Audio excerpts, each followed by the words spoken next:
In the basement of Snell Library is a book that is over 600 years old called the Dragon Prayer Book.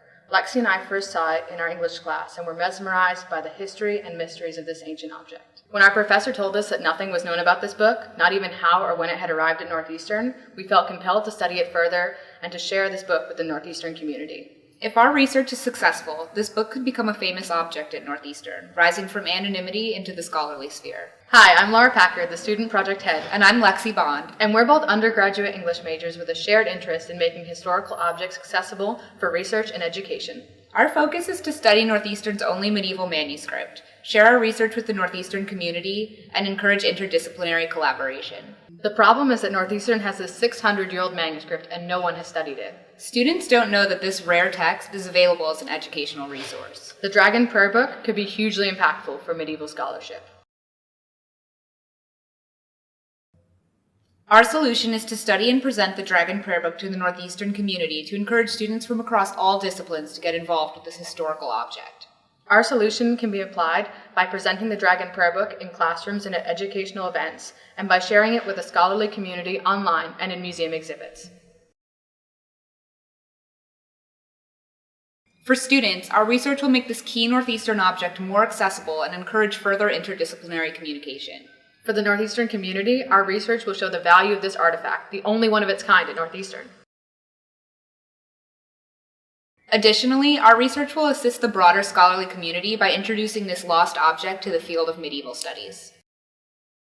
While there are many other scholars researching medieval texts, Laura, myself, and Professor Erica Beckler are currently the only ones working with Northeastern's manuscript. We would love to see it become an interdisciplinary object of study among the many diverse fields Northeastern students and faculty represent. While we've seen digital manuscript viewers and bioarchaeology work applied to the study of other medieval manuscripts, none of these innovative techniques have yet been applied to the study of Northeastern's.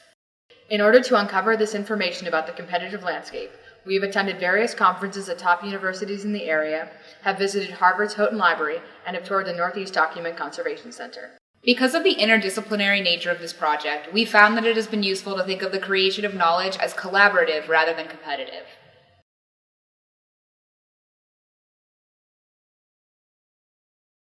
One year ago, we knew nothing about this book. We had no way to read it, and we did not have the funds to study or digitize it. At this point, we've been able to date the prayer book, we've learned how to transcribe its pages, and we've made several discoveries about where this prayer book may have came from, who may have used it, and how it was made. We are hoping to transcribe more of the prayer book, as well as run tests on samples of its vellum pages to find out what kind of animal they were made from, as well as who may have used the book. Additionally, we'd like to conduct more research on the provenance of the book, as right now there is no conclusive record of when Northeastern acquired it or who it came from. We need to obtain 3 resources in order to continue our research. First, we need time. Because the book contains over 600 pages written in Latin and German, this is going to be a long-term project. Additionally, we need funding to hire more team members and conduct DNA analysis on the vellum pages. Lastly, we're looking to obtain more interdisciplinary support and expertise. We want to show Northeastern University the rare artifact that it is already in possession of, and how that artifact, when studied from all disciplinary angles, can bring an educational community together.